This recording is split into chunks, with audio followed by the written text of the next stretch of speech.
చాలా సంతోషం. మరొకసారి యాకోబు పత్రిక 1వ అధ్యాయము 12వ వచనాన్ని దగ్గరగా చదవమా ఒకసారి.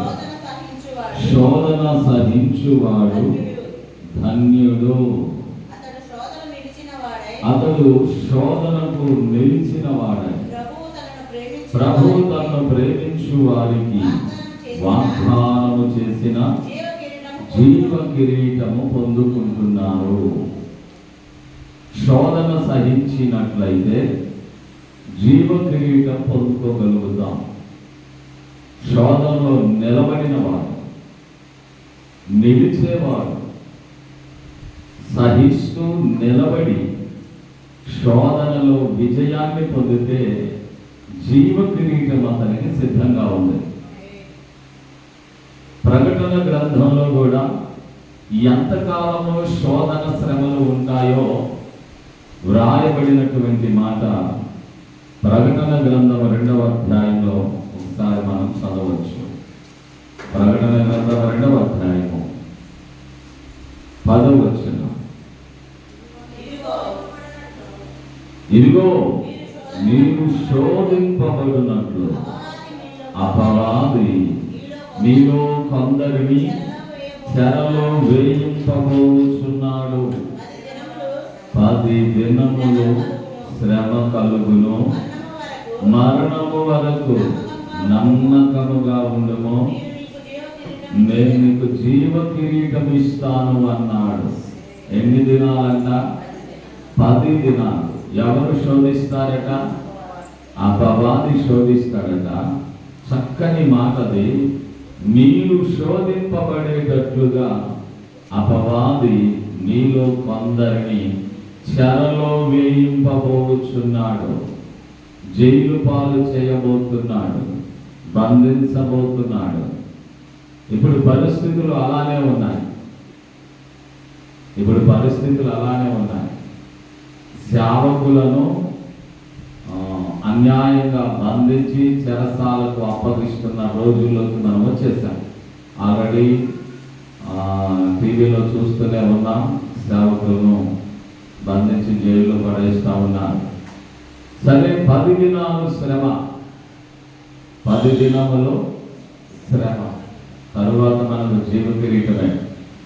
10 రోజులు అంటే అయిపోతుంది కదా అని ఆదృష్టంగా అంటాం. 10 రోజులు అంటే 10 రోజులని కాదు.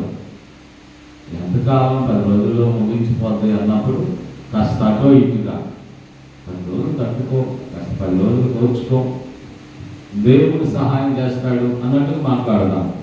కాబట్టి 10 దినాలు శ్రమను అనుభవించిన తర్వాత ఖచ్చితంగా మీరు జీవ కిరీటాన్ని పొందుకుంటారు. మరి ఎలాంటి శోధన తట్టుకోగలుగుతామా, తట్టుకోలేమా, భరించగలుగుతామా, భరించలేమా, నిలబడతామా, నిలబడలేమా? డెసిషన్ మన మీదే ఉంది. అయితే బైబిల్ సపోర్ట్ ఇస్తా ఉంది ఒక విషయంలో. అది ఏం సపోర్టో కొరింథీ సంఘానికి పౌలు గారు 10వ అధ్యాయంలో, కొరింథీ మొదటి పత్రిక 10వ అధ్యాయంలో ఎలాంటి సపోర్ట్ ఇస్తా ఉన్నాడో చూడండి. 13వ వచనం. సాధారణముగా మనుష్యులకు కలుగు శోధన తప్ప మరేది మీకు సంభవింపలేదు. దేవుడు నమ్మదగిన వాడు. మీరు సహింపగలిగినంత కంటే ఎక్కువగా ఆయన మిమ్మల్ని శోధింపబడనీయడు. ఒకవేళ అంతేకాదు కానీ సహింపగలుగుటకు ఆయన శోధనతో కూడా తప్పించుకునే మార్గాన్ని కూడా సిద్ధం చేసే ఉంచాడు. స్తోత్రం చెబుదాం. హల్లెలూయా. సాధారణమైన శోధనలు మనుషులకు వచ్చేయే, మనం సహించగలిగిన శోధనలే అనుమతించబడుతున్నాయి. వాటిని సహించగలిగి ఎప్పుడైతే మనం నిలబడతామో అప్పుడు జీవ కిరీటాన్ని మనం సొంతం చేసుకుంటాం.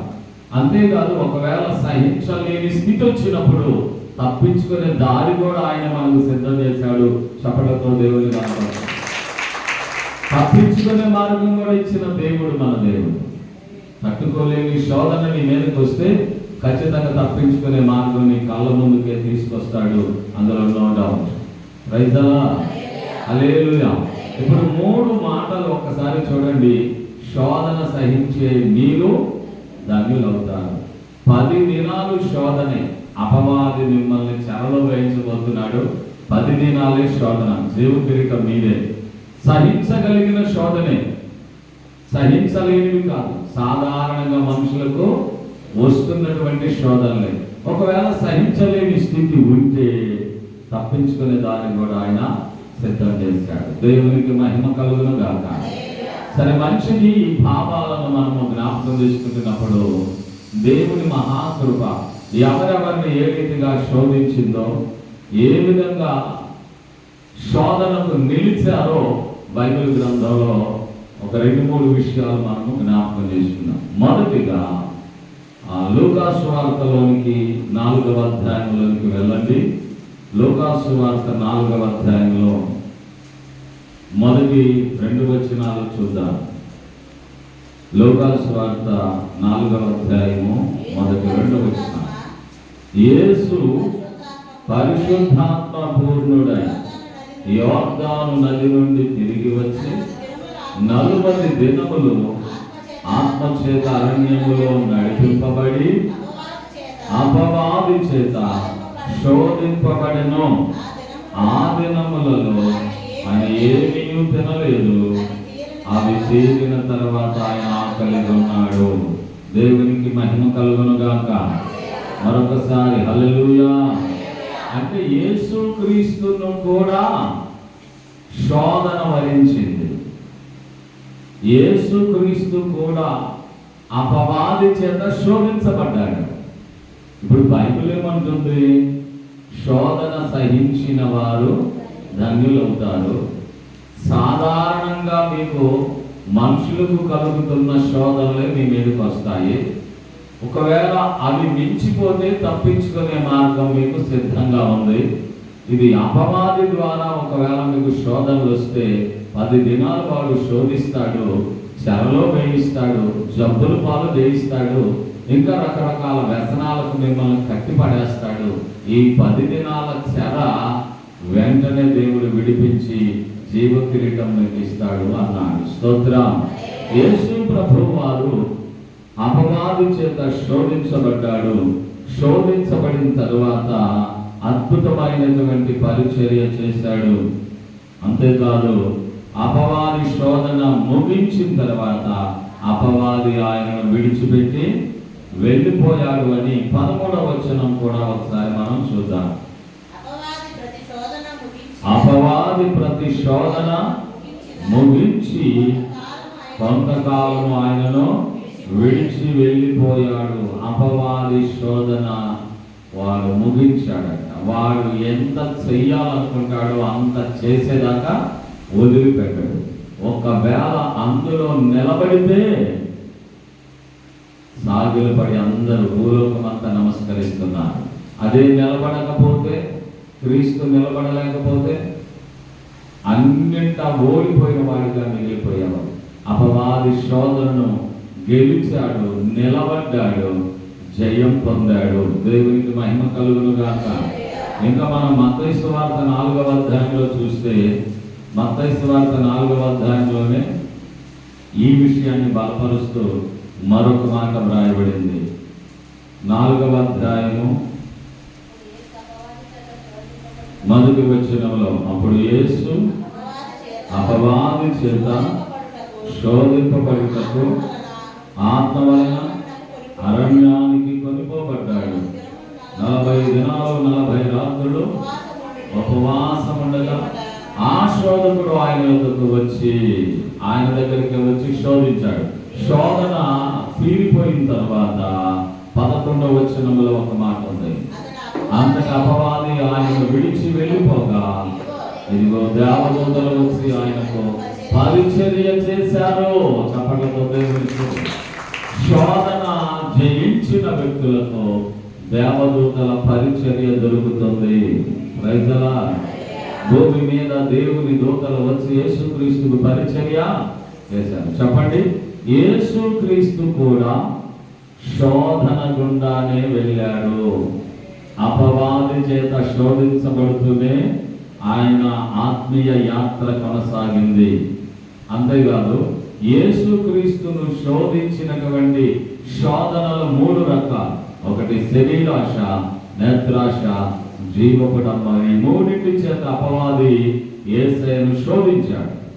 శోధన జయించాడు, శోధనలో నిలబడ్డాడు గనుక దేవదూతల పరిచర్య దక్కింది యేసయ్యకు. చప్పట్లతో దేవుని స్తుతిద్దాం. ప్రైజ్ ది లార్డ్, హల్లెలూయా.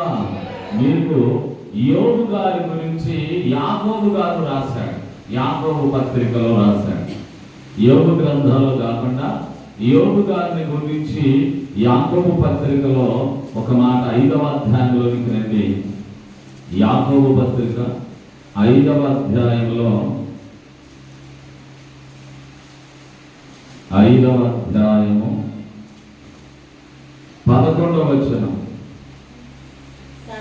సహించిన వారిని ధన్యులు అని అనుకుంటున్నాం కదా. అంటే శోధన సహించిన వారు ధన్యులు అంటున్నాం కదా.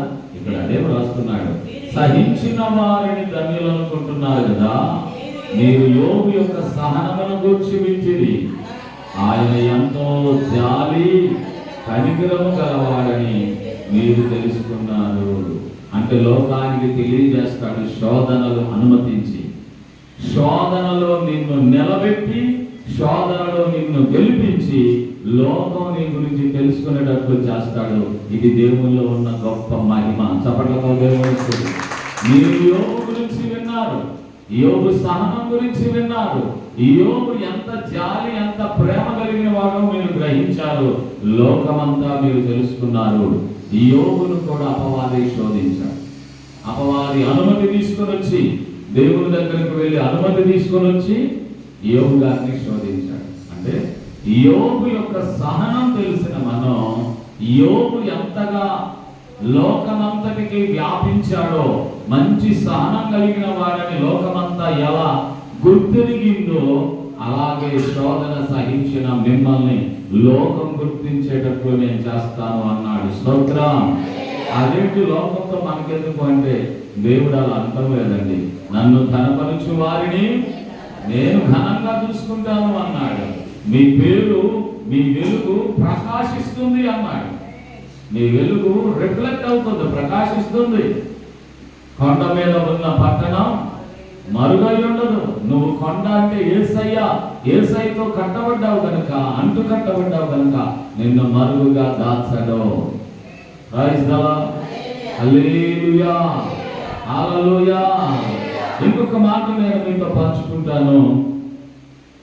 హెబ్రీ పత్రిక ఒకసారి చూద్దాం. హెబ్రీలకు రాసిన పత్రిక 12వ అధ్యాయంలో, హెబ్రీలకు రాసిన పత్రిక 12వ అధ్యాయము మొదటి 2 వచనాలు ఒకసారి మనం చదువుకోగలిగితే, ఎంత గొప్ప సాక్షి సమూహము మేఘము వలె మనలను ఆవరించినందున మనము కూడా ప్రతి భారమును సులువుగా చిక్కులు పెట్టు పాపమును విడిచిపెట్టి విశ్వాసమునకు కర్తయు దానిని కొనసాగించువాడైన యేసు వైపు చూచుచు మన ఎదుట ఉంచబడిన పందెములో ఓపికతో పరుగెత్తుదాం. ఆయన తన ఎదుట ఉంచబడిన ఆనందము కొరకై అవమానమును నిర్లక్ష్యపెట్టి సిలువను కూడా సహించి దేవుని సింహాసనం యొక్క కుడి పార్శ్వమున ఆసీనుడై ఉన్నాడు. చప్పట్లతో దేవుని సిలువ శ్రమలను కూడా సహించడం వల్ల దేవుని కుడి పార్శ్వానికి హెచ్చించబడ్డాడు. శోధన సహించిన మీరు కూడా యేసు వైపు చూడండి, ఆయన వైపు చూడండి. ఆయన ఎంత శ్రమలను ఆయన తన యొక్క పంటి బిగున ఆయన ఓర్చుకున్నాడో, సహించాడో, ఆయన వైపు చూడండి. విశ్వాసమునకు కర్త, దానిని కొనసాగించేవాడే దేవుడు. ఆయన వైపు చూసి ఆయన దేనిని సహించాడో తెలుసా? సిలువను కూడా సిలువ యొక్క శోధన, సిలువ యొక్క శ్రమలు, సిలువ యొక్క భారం, సిలువ యొక్క శిక్ష, ఇవన్నీ కూడా సహించి కుడిపార్శ్వమున, దేవుని కుడిపార్శ్వమునకు హెచ్చించబడ్డాడు. స్తోత్రం, హల్లెలూయా. సహించినట్లయితే నీవు దేవుని కుడిపార్శ్వమునకు రాగలుగుతావు, దేవుని కుడిపార్శ్వమునకు హెచ్చించబడతావు. ఆయన అన్నాడు, నేను జయించి నా తండ్రితో కూడా సింహాసనమునందు కూర్చున్న ప్రకారము. చూడండి ఆ మాట, ప్రకటన గ్రంథం 3వ అధ్యాయము 21వ వచనం. ప్రకటన గ్రంథం 3వ అధ్యాయము 21వ వచనం. నేను జయించి నా తండ్రితో కూడా ఆయన సింహాసనమునందు కూర్చుని ఉన్న ప్రకారం జయించిన వాణిని నాతో కూడా నా సింహాసనములో జయించు. శోధనలో నిలబడు, దాన్ని జయించు. పారిపోబాకు, శోధనలో జారిపోబాకు, నిలబడు, ఎదుర్కో. ధైర్యం ఇచ్చేవాడు దేవుడు, నీ పక్షాన నిలబడేవాడు దేవుడు. అది ఎంత పెద్ద శోధనైనా నీతో నిలబడి నిన్ను గెలిపించేవాడు దేవుడు. Praise the Lord. శోధన సహించిన వారే ధన్యులవుతారు. ఈ మాట ఎంత స్పష్టంగా ఉందండి. నిజంగా మనం దేవుని వైపు చూసి సహనముతో సమస్తాన్ని జయించగలిగితే తండ్రి కుడిపార్శ్వమున కూర్చుంటాం, తండ్రితో పాటు సింహాసనంలోనే కూర్చుంటాం. దేవునికి మహిమ కలుగును గాక. హల్లెలూయా. ఇప్పుడు చెప్పండి, శోధనను మనం ఏం చేయాలి? సహించుకోవాలి. వస్తుంది శోధన. సాధారణంగా మనుషులకు వచ్చే శోధన మీకు కూడా వస్తుంది. యేసు ప్రభువుని నమ్మారు కదా, నాకెందుకు శోధనలు అనొద్దు. అది వాక్యము ఎరుగనటువంటి అల్ప విశ్వాసంలో ఉన్నవారనే మాట. అది శోధన అనేది అందరి మీదకి వస్తుంది. గాలి అందరినీ తాగుతుంది, సూర్యకాంతి అందరి మీదకు వస్తుంది, నీరు అందరికీ కావాలి, నేల అందరూ నిలబడటానికి అవసరం, అగ్ని అందరికీ అవసరం, పంచభూతాలు కావాలి. అలా పంచభూతాలను అనుభవిస్తున్న వారికి శోధన తప్పకుండా అందరికి వచ్చినట్లు నీకు కూడా శోధన వస్తుంది. వచ్చినప్పుడు అందరూ నిలబడలేరు, నువ్వు నిలబడి గెలిస్తే నువ్వు ధన్యుడు అవుతావు. దేవునికి స్తోత్రం. నిలబెట్టేవాడున్నాడు, భయపడబాక. నిలబెట్టేవాడున్నాడు, నిలబడలేక పడిపోతున్నావు. నిలబెట్టేవాడున్నాడని ధైర్యంగా ఉంటే నీవు ఖచ్చితంగా నిలబడతావు. నాకెవరున్నారు అనే ధీలా పడిపోతే నువ్వు నిలబడలేవు, జారి పడిపోతావు. శోధనలో నిలిచి జయించండి, జీవ కిరీటం పొందుకుంటారు, దేవుని సింహాసనంలో కూర్చుంటారు, దేవుని కుడి పార్శ్వమునకు హెచ్చించబడతారు. దేవునికి మహిమ కలుగును గాక. మరొక రెండో విషయాన్ని నేను మీతో పంచుకుంటాను. ఈ శోధనలో నిలబడలేని వారు ఒక వర్గం ఉంది. ఎవరు నిలబడలేరో ఆ వర్గాన్ని నేను మీతో పంచుకుంటాను. ఒకసారి లూకాసు వార్తలోకి రండి. లూకాసు వార్త 8వ అధ్యాయంలో యేసయ్య చెప్పిన ఉపమానం. 8వ అధ్యాయము లూకాసు వార్త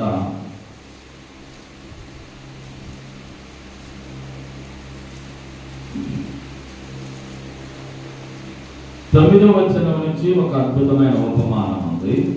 ఆ ఉపమానము శిష్యులు ఈ ఉపమాన భావం ఏమిటి అని అడిగారు. దేవుని రాజ్య వర్మములు ఏమిటో మీకు అనుగ్రహించబడి ఉన్నది. ఇతరులైతే చూసి చూడకయు వినియు వినకయు ఉండునట్లు వారికి ఉపమానములుగా బోధించబడుచున్నవి. ఈ ఉపమాన భావం ఏంటంటే, విత్తనం అనేది దేవుని వాక్యము. త్రోవ పక్క ఉండేవారు వారు వింటారు గాని నమ్మి రక్షణ పొందకుండా ఉండేటట్లుగా అపవాది వస్తాడు, వాళ్ళ హృదయముల నుండి ఆ విత్తనాన్ని ఎత్తుకొని పోతాడు. వాక్యం అనే విత్తనాన్ని ఎత్తుకొని పోతాడు. రాతి నేలలో ఉండేవారు ఎవరంటే వినునప్పుడు వాక్యమును సంతోషంగా అంగీకరించువారు, కానీ వారికి వేరు లేనందున కొంచెము కాలమే నమ్ముతారు. శోధన కాలం వచ్చిందంటే తొలగిపోతారు అన్నాడు. ఎవరు తొలగిపోయే బ్యాచ్ అంటే రాతి నేలన పడ్డ స్వభావంతో ఉన్నవారు. వారికి శోధనలు రాకూడదు. వారికి ఎప్పుడు సంతోషంగా ఉండే సందేశాలు కావాలి, హ్యాపీనెస్ సందేశాలు వినాలి వారు. అంతేకాదు, బైబిల్లో మనుషులందరూ కల్పనా కథల వైపు తిరిగే కాలంలోకి ట్రాన్స్ఫర్ అయిపోయారంట. ఈ అంత్య దినాల్లో సత్యబోధ చేయడానికి వాక్యాన్ని వాక్యంగా చెప్పి పిట్టకథలు లేకుండా దేవుని మాటలు చెప్పే వారి దగ్గర ఇదిగో ఇట్లాగా ఒక 50 మంది 100 మంది 200 మంది ఉంటారు. అదే పిట్టకథలు స్టార్ట్ చేయండి పాస్టర్ గారు, ఏకంగా చూడు భలే చెప్తున్నాడు అయ్యారు, భలే నవ్విస్తున్నాడు అయ్యారు అని వాళ్ళు కాదు వాళ్ళతో పాటు కొంతమందిని తీసుకొని వస్తా ఉంటారు. అదే బైబిల్ చెప్పింది. నేను బైబిల్ని ఎప్పుడైనా కానీ సరైన సమయానికి సరైన విధానంలో దేవుడు మాట్లాడతాడు. అంతే. మనుషులందరూ అంత్య దినాల్లో కల్పనా కథల వైపు తిరిగే కాలం వస్తుందన్నాడు. ఆల్రెడీ వచ్చేసింది. అందుచేత మనం ఏం నేర్చుకోవాలంటే ఇది అంత్య దినాలు అని గుర్తించాలి. రైట్. మరి జనానికి కావలసిన నవ్వుకోలు మాటలు, చతురు మాటలు, అలాగే ఇంకా వాటిని ఏంటంటే ఇట్లాగా పెట్ట కథలు, కళ్ళబొల్లి కథలు, ఉన్నవి లేనట్టు లేని ఉన్నట్టు చెప్పేవారు ప్రజలకు కావాలి. దేవుని వాక్యంగా మాట్లాడేవారు బోరు కొట్టిస్తున్న సేవకులుగా ఉండిపోయారు. బోరు కొడుతున్న పాస్టర్ గారు, వాక్యం చెప్తామంటే నిద్రొస్తుంది పాస్టర్ గారు అనే వర్గం తయారవుతుంది. సరే, మంచిది. రాతి నేలన పడేవారు ఎవరంటే ఇలాంటి పిట్ట కథల వైపు, కలబొల్లి కథల వైపు, మరి కల్పనా కథల వైపు తిరిగే వాళ్ళు ఉంటారే, వాళ్ళకి ఏ కాడికి ఎంటర్టైన్మెంట్ కావాలి. కాస్త ఇంట్లో చికాకుగా ఉంటే ఇక్కడికి వస్తే కాసేపు అన్న నవ్వుకొని వెళ్ళిపోతే అబ్బా మందిరానికి వచ్చేసరికి ప్రాణం కుదరబడింది అంటారు. ఏం కుదరబడిందని వాడిని అడిగితే మళ్ళీ నవ్వుకున్నాం, అసలు ఆ బాధలన్నీ ఎగిరిపోయారు. వాడు ఏ వేలో ఆలోచిస్తున్నాడు? నవ్వుకునే వేలో ఆలోచిస్తున్నాడు. వాక్యం లోపలకు వెళ్ళి వాక్యానుసారంగా హృదయాన్ని దిద్దుకొని వాక్యానికి జీవితాన్ని అంటుకట్టుకొని నా జీవితాన్ని మార్చుకున్నాను. ఎన్ని మాటలు ఇంట్లో పడ్డా, ఎన్ని కష్టాలు ఇంట్లో వచ్చినా, ఎంతమంది నన్ను వ్యతిరేకించినా ధైర్యంగా ఉండడానికి నా వాక్యం నన్ను ఈరోజు బలపరిచింది అనేవాడు లేడు. 4 పెట్ట కథలు చెప్పి నవ్వుకునేసరికి ఈ మాట భలే చెప్పారండి దొరగారు మాస్టర్ గారు మాత్రం.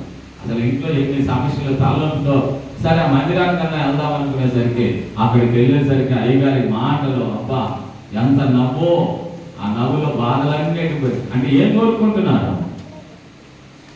టైంలో ఎంటర్టైన్మెంట్ కోరుకుంటున్నారు. ఇది రాత్రి నేల పడే విత్తనం మాట. శోధన వచ్చిందంటే తొలగిపోయే బ్యాచ్, తొలగిపోతా ఉంటారు. శోధన రాకూడదు. శోధన వచ్చిందంటే ఏమి సుఖం? ప్రార్థనకి వెళ్తున్నాం కానీ ప్రార్థనకు పోయినప్పటి నుంచి ఒకటే కష్టం, ప్రార్థనకు పోయినప్పటి నుంచి ఒకటే శోధన, ప్రార్థనకు పోయినప్పటి నుంచి ఒకటే సమస్యలు. అంటే వాళ్ళకి ఏమి రాకూడదు? శోధన రాకూడదు. బైబిల్ ఏం చెప్తుంది? సాధారణంగా మనుషులకు కలిగే శోధనలే మీకు అనుమతించబడ్డాయి. మీరు శోధనలో నిలబడితే మీరు జీవ కిరీటం పొందుకుంటారు. ఒకవేళ శోధనలు అధికమైతే తప్పించుకునే దారి నేనే మీకు ఏర్పాటు చేశాను. ఇంత ధైర్యంతో కూడిన అద్భుతమైనటువంటి మాట మన ముందుంటే ఎందుకు డిప్రెషన్లోకి వెళ్ళిపోతున్నాం? ప్రార్థనకు పోవడం వల్ల కష్టాలు ఎక్కువైనాయి అంటున్నాం, ప్రార్థనకు రావడం వల్ల సమస్యలు ఎక్కువైపోయినాయి అంటున్నాం, ప్రార్థనకు వెళ్ళడం వల్ల నాకు ఇంకా ఇబ్బందులు గొడవలు వ్యతిరేకతలు వస్తున్నాయి అంటున్నాం. వింటున్నావా? నీకు తప్పించుకునే దారి కూడా దేవుడే సిద్ధం చేశాడు. అంతవరకు నువ్వు రాలేక మధ్యలోనే కొలిగి మధ్యలోనే సనిగి ఆ తప్పించుకునే దారిని పోగొట్టుకుంటున్నావు. అర్థం చేసుకోండి. శోధన సహించినప్పుడే మీరు ధన్యులు అవుతాడు. ఈరోజు రేపు మహా గొప్ప శుక్రవారం, శుక్రవారం, గుడ్ ఫ్రైడే. రేపటి రోజున సిలువలో ప్రభువారు నీ కొరకు నా కొరకు శ్రమలను భవించి ప్రాణం పెట్టి రక్తమంతా చిందించిన రోజు అనుకుంటున్నాం కదా. అయితే ఈ రోజు రాత్రి శిష్యులతో మాట్లాడతాడు, మీరు శోధనలో ప్రవేశింపకుండానట్లు మెలకువగలిగి ప్రార్థించండి అని. ఈ సందేశాన్ని ఈ రోజు కోసమే దాచిపెట్టాను. నేను ఆల్రెడీ ఎప్పుడో సిద్ధం చేసి చెప్పాలనుకున్నాను, కానీ ఈరోజు చెప్పాల్సిన సందేశం అని. శోధన ఒక్క గడియ కూడా మీరు శోధన తట్టుకోలేరా అన్నాడు యేసు ప్రభువు. అంటే వాళ్ళకేం శోధన వచ్చింది? అపవాది యేసయ్య బాధల్లో ఉన్నాడు, చెమటంతా రక్తంగా మారిపోయి ఆయన హృదయం అంతా మనోచింతతో కలవరంతో భయంకరమైన వేదన అనుభవిస్తూ ఉంటే వీళ్ళు దిగులు చింత లేకుండా భారంగా ఉంది, నిద్ర వస్తూ ఉంది, నిద్రపోతున్నారు. అంటే అపవాది నిద్ర అనేటువంటిది వారి మీదకు పంపినప్పుడు ఆ నిద్ర అనే శోధననే వారు తట్టుకోలేకపోయారు, నిద్రపోతూ ఉన్నారు. శోధన వచ్చినప్పుడు తట్టుకొని మెలకువగా ఉంటే మీరు శోధనలో పడకుండా ఉంటారు. రైతులా, అందుకోసమే నేను ఈరోజు మీతో మాట్లాడుతున్నాను. శోధన సహించువారు ధన్యులు. మీరు అబ్రహాముల గురించి విన్నారు కదా. అబ్రహాం కూడా చాలా సహనం కలిగిన వాడని హెబ్రీ పత్రిక 6వ అధ్యాయంలో ఆయన గురించి కూడా వ్రాయబడింది. హెబ్రీ పత్రిక 6వ అధ్యాయంలో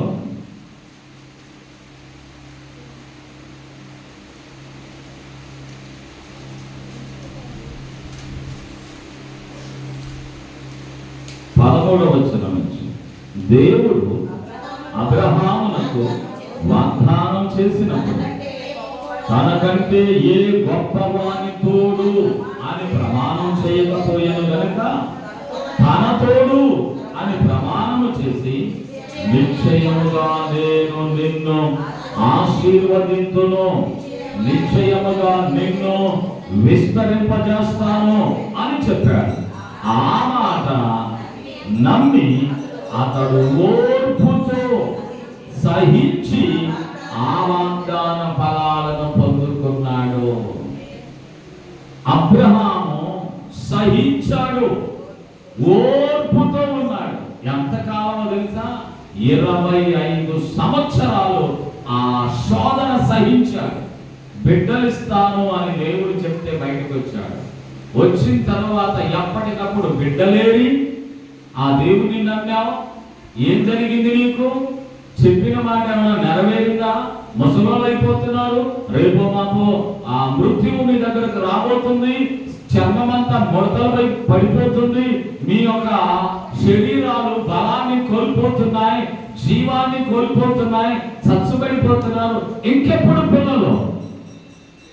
25 సంవత్సరాలు ఇలా అనేకులు ఎగతాళి చేసి ఉంటారు, అవమానపరిచుంటారు, నిందించుంటారు. ఏం సాధిద్దామని వచ్చావు, ఏం సాధిద్దామని వెళ్ళావు, 25 సంవత్సరాలు అవుతుంది అని.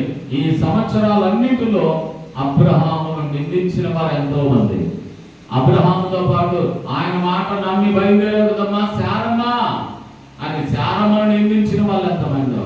వీరంతా కూడా వాటన్నిటిని ఓర్చుకొని సహించినందువల్ల వారు ఏం పొందారు? వాగ్దాన ఫలాలు పొందారు. చప్పట్లతో దేవుని స్తుతించాం. సహించడం నీకు ధన్యతే. సహించిన వారైతే మీరు ధన్యులవుతారు. శోధన సహించిన వాడే ధన్యుడు. అబ్రహాము సహించలేదా? యోబు సహించలేదా? అంతేకాదు యేసుక్రీస్తు సహించలేదా? శోధనలు రాలేదా వారికి? యోబుకు రాలేదా శోధనలు? అబ్రహాముకు రాలేదా శోధనలు? వారు సహించారు కనుక వారేమయ్యారు? ధన్యులయ్యారు. దేవునికి మహిమ కలుగును గాక. హల్లెలూయా. మరొక వ్యక్తి పౌలు గారి గురించి ఒక మాట చెప్పి నేను నా సందేశాన్ని ముగించాలనుకుంటున్నాను. పౌలు గారి గురించి తిమోతి పత్రిక, గలతీ పత్రిక కూడా, గలతీ పత్రిక చూడండి 4వ అధ్యాయము 14వ వచనం. గలతీయులకు రాసిన పత్రిక 4వ అధ్యాయం 14వ వచనం. నా శరీరం, పౌలు గారు అంటాడు, నా శరీరములో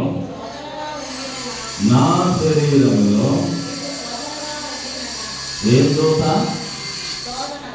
శోధనగా ఉండిన దానిని బట్టి నన్ను మీరు తృణీకరింపలేదు, నిరాకరింపనైనను లేదు కానీ దేవుని దూత వలెను క్రీస్తు యేసులాగా నన్ను అంగీకరించారు. పౌలు గారు అంటాడు, నేనే మీకు ఒక శోధన అయిపోయాను. నన్ను బట్టి మీరు ఎంత శోధన సహించుంటారో, నన్ను బట్టి మీరు ఎంత బాధలు పడ్డారో, నేను మీకు ఒక శోధనగా ఉండడాన్ని బట్టి మీరు నన్ను తృణీకరించలేదు. నన్ను ఎలా భావించాలో తెలుసా? దేవుని దూతలా భావించారు. అసలు యేసుక్రీస్తే మా ఇంటికి వచ్చాడు అన్నంతగా భావించి నా విషయంలో మీరు సహించారే. ఇంకా ఏమంటాడంటే, మీరు చెప్పుకొని ధన్యత ఏమైంది? సత్యమైతే మీ మన్నులు కూడా తీసి నాకు ఇచ్చివేసి ముందులని మీ పక్షంగా నేను సాక్ష్యము చెప్పుకోగలను అన్నాడు. అంటే పౌలు గారు అడిగితే పౌలు గారి కొరకు వారి కళ్ళు పీకైనా ఇవ్వగలిగినంత అద్భుతమైనటువంటి ఫెలోషిప్ వారి మధ్యలో ఏర్పడింది.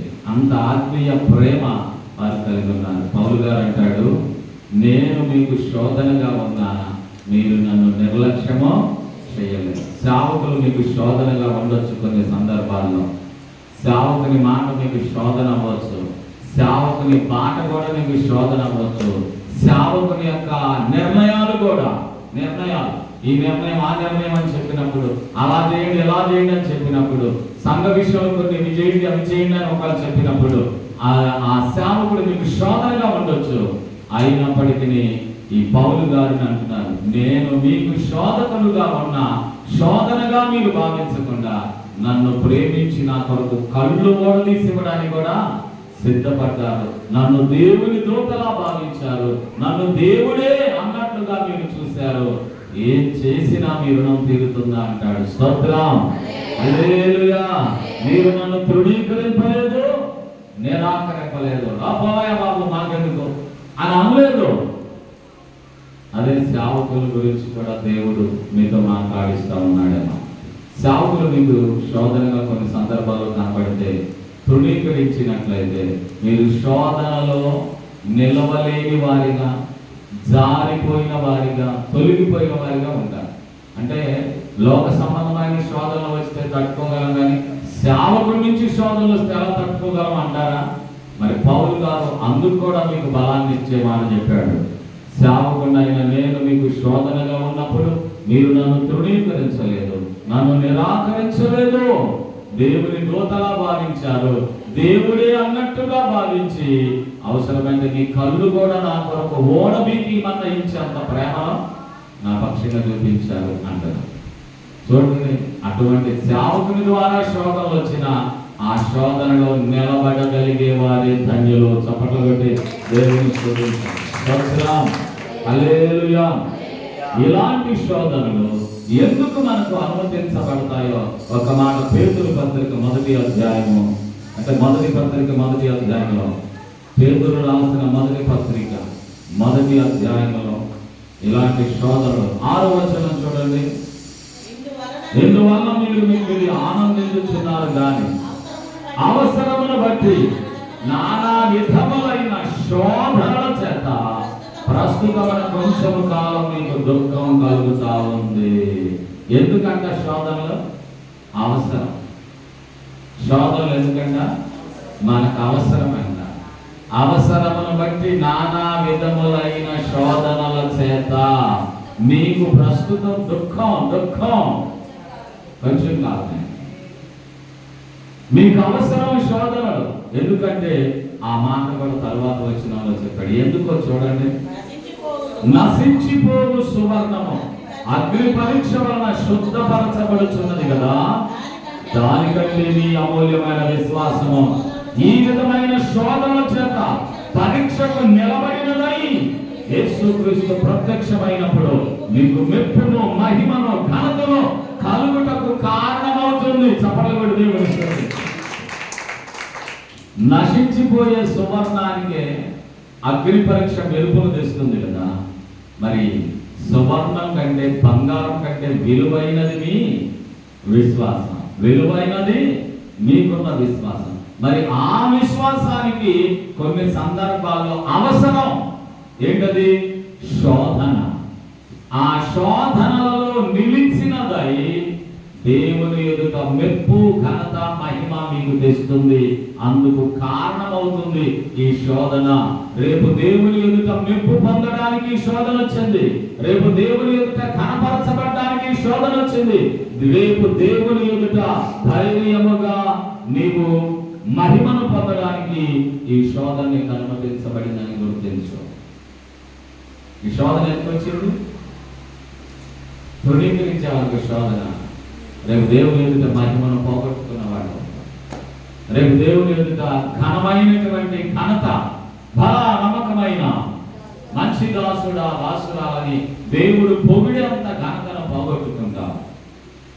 కాబట్టి దేవుడిచ్చే మహిమను, దేవుడిచ్చే ఘనతను, దేవుడిచ్చే ప్రభావాన్ని నువ్వు పోగొట్టుకోకుండా ఉంటే ఆ శోధన వచ్చినప్పుడు నిలబడు.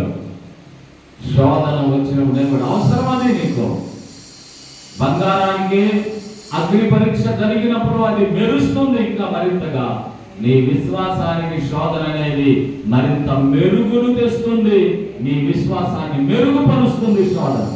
కొన్ని సందర్భాల్లో అవసరం. మరి నీ విశ్వాసం మెరుగుపడాలంటే శోధన అవసరం. సహించు దాన్ని. శోధన సహించినప్పుడు విశ్వాసం మెరుగుపడుతుంది.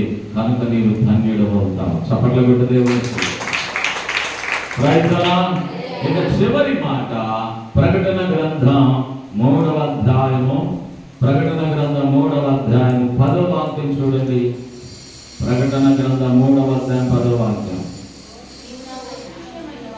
3వ అధ్యాయం 10వ వాక్యంలో, నీవు నా ఓర్పు విషయమైన వాక్యాలను గైకొంటివి గనుక భూనివాసులను శోధించుటకు లోకమంతటి మీదకి రాబోవు శోధన కాలంలో నేను నిన్ను కాపాడుతాను. గట్టిగా చెప్పబడింది.